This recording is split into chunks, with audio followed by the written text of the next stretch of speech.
ये है आपका अपना चैनल माई पोर्टल। साथियों, आज के वीडियो में हम बात करेंगे यूडाइस प्लस पोर्टल पर स्कूल प्रोफाइल और फैसिलिटीज मैनेजमेंट की पोर्टल एंट्री प्रोसेस, और वो भी स्कूल लेवल से शाला स्तर से कैसे होगी, और सारी प्रक्रिया सारी प्रोसेस हम हिंदी में डिस्कस करेंगे। तो चलिए शुरू करते हैं और दिखाते हैं आपको ऑनलाइन प्रोसेस। लेकिन उससे पहले हम देख लेते हैं राज्य शिक्षा केंद्र का ये पत्र, जिसके माध्यम से डेटा एंट्री कार्य प्रारंभ करने को कहा गया है। पत्र में लिखा गया है कि इस सत्र में 4 सेक्शंस होंगे। पहला सेक्शन स्कूल प्रोफाइल का होगा, दूसरा स्कूल में उपलब्ध सुविधाओं का होगा, तीसरा शैक्षिक एवं नॉन शैक्षिक स्टाफ का होगा, और चौथे में दर्ज चाइल्ड वाइज यानी छात्र छात्राओं का विवरण संकलित किया जाएगा। और ये पत्र जारी हुआ था संचालक राज्य शिक्षा केंद्र भोपाल से। इसी क्रम में हम आपको बताते हैं पहले भाग की एंट्री हम कैसे पूरी करेंगे यूडाइस प्लस। आइए ओपन करते हैं इस वेबसाइट को, udisplus.gov.in को। इस तरह से जब वेबसाइट हम ओपन कर लेंगे तो हमको यहाँ पे लॉगिन बटन क्लिक करना है। लॉगिन बटन क्लिक करने पर इस तरह से कुछ ऑप्शंस हमें यहाँ पे दिखेंगे। सबसे पहले हम इन सारे ऑप्शंस को आपको समझा देते हैं कि आखिर इनका अर्थ क्या है। यहाँ पर जो पहला बटन इस तरह से दिख रहा है, ये है प्रोफाइल एंड फैसिलिटीज का। इस वाले ऑप्शन से हम प्रोफाइल और फैसिलिटीज़ की एंट्री करेंगे। इसके बगल में जो दूसरा बटन दिख रहा है, ये है टीचर मॉड्यूल का। यहाँ से हम टीचर मॉड्यूल की एंट्री करेंगे। इसके नीचे स्कूल डायरेक्टरी मैनेजमेंट है। यहाँ पर ये मैनेजमेंट के लिए सारे ऑप्शन उपयोग होते हैं। इन सारे ऑप्शन का डेटा एंट्री से कोई संबंध नहीं है। इसके नीचे पुराने वर्ष का डेटा आपको दिखाई देगा। इनमें से आप जिस भी वर्ष की, जिस भी ईयर्स की रिपोर्ट देखना चाहते हैं वो यहाँ से आप देख सकते हैं। अब हम लॉगिन आईडी कैसे प्राप्त करेंगे। इस वर्ष जैसे निर्देश हैं, प्रत्येक शाला को अपने लॉगिन आईडी से ही एंट्री पूरी करना है। यानी हर स्कूल का, हर विद्यालय का अपना एक लॉगिन और अपना एक पासवर्ड होगा। अब इसके लिए कार्रवाई किस तरह से की है जिले या विकासखंड ने, वो भी हम आपको बता देते हैं। विकासखंड स्तर से सभी शालाओं के यूज़र क्रिएट किए गए हैं, और जैसे ही यूज़र क्रिएट हुए हैं, इस तरह से जो लेफ्ट साइड में मोबाइल की स्क्रीन का आप स्क्रीनशॉट देख रहे हैं, ये शाला प्रभारी के मोबाइल का स्क्रीनशॉट है। और इस तरह से शाला प्रभारी के पास उसका यूज़र आईडी और पासवर्ड एसएमएस से और ईमेल के माध्यम से पहुंच जाएगा। हमें इन्हीं यूज़र आईडी और इन्हीं पासवर्ड से अपने स्कूल के लिए एंट्री के लिए इस पोर्टल को लॉगिन करना है।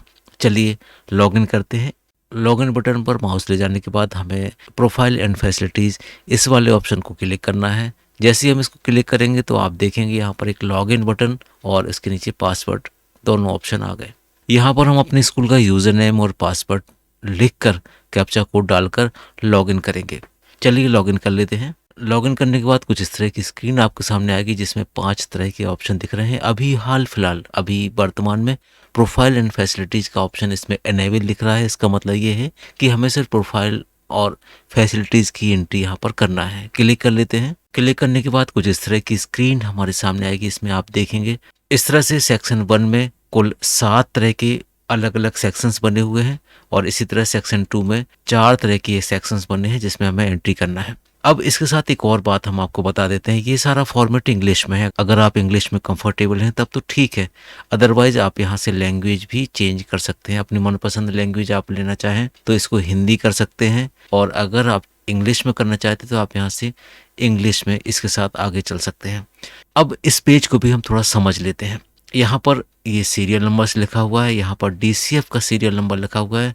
डीसीएफ का मतलब डेटा कैप्चर फॉर्मेट। जो भी हमारे पास डीसीएफ प्रिंट आउट पीडीएफ होता है उसमें ये बिंदु इस क्रमांक पर प्रिंटेड आपको मिलेंगे। यानी 1.1 से 1.17 तक के जितने भी पॉइंट हैं वो आपको इस सेक्शन से मिलेंगे, और इन सेक्शन में जाके उसकी हमें एंट्री करना है। इसी तरह से 1.8 से 1.38 तक इसमें मिलेंगे।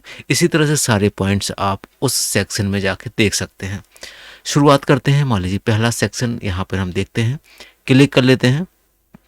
क्लिक करने के बाद आप यहाँ पर देखेंगे इस पेज में ऑलमोस्ट सारी एंट्री पहले से दी हुई है, यानी जो स्कूल की बेसिक एंट्री होती है वो यहाँ पर करी हुई दिख रही है। इसमें कोई आप चेंज या कोई परिवर्तन करना चाहते हैं तो आपको इसके लिए अपने ऊपर के कार्यालय की हेल्प लेना पड़ेगी, वहां से आप इसका डेटा अपडेट कर पाएंगे। नेक्स्ट करते हैं। नेक्स्ट करने के बाद जो पेज आएगा वो 1.18 से 1.38 का होगा, और यहाँ पर वही सारे कॉलम्स हैं जो आप पिछले कई वर्षों से इस डेटाबेस में भरते आए हैं। जैसे पहला 1.18 है रिस्पोंडेंट नेम। आपको यहाँ पर रिस्पोंडेंट नेम का भरना है कि जो इस प्रपत्र को भरने वाला है रिस्पोंडेंट वो कौन है। यहाँ पर आपको उसका डिजिग्नेशन भरना है, फिर उसके बाद उसका नाम भरना है, उसका फिर यहाँ पर मोबाइल नंबर भरना है। इसके बाद year of establishment of school ये पहले से भरा हुआ है, और कुछ कॉलम्स आपको यहाँ पर देखते हुए और इस तरह से आपको पूरे फिलअप करना है। जब ये पूरे फॉर्मेट भर जाएं तब आपको यहाँ पर save and next button click कर देना है। अब फर्स्ट फेज में हमें अभी 2.22 से 2.7 तक की एंट्री पूरी करना है। तो स्कूल प्रोफाइल और फैसिलिटी मैनेजमेंट में बस इतनी ही एंट्री हमें करना है। यहाँ पर आप देख रहे होंगे स्टेटस में यहाँ पर लिखा हुआ है need correction, need correction, need correction, इस तरह से ऑप्शंस आ रहे हैं। ये सिर्फ इसलिए आ रहे हैं कि इसकी एंट्री अभी हमने की नहीं, सिर्फ आपको बताया है उन कॉलमों के बारे में।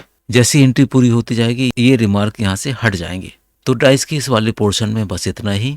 उम्मीद है आपको ये जानकारी पसंद आई होगी। कुछ ऐसे क्वेश्चंस जो आप अभी भी पूछना चाहते हैं तो आप हमारे कमेंट बॉक्स में जरूर लिखिए, हम उनका उत्तर आपको यथा समय यथाशीघ्र देने की कोशिश करेंगे। मिलते हैं एक नई वीडियो में एक नए टॉपिक के साथ, तब तक के लिए थैंक्स फॉर वॉचिंग।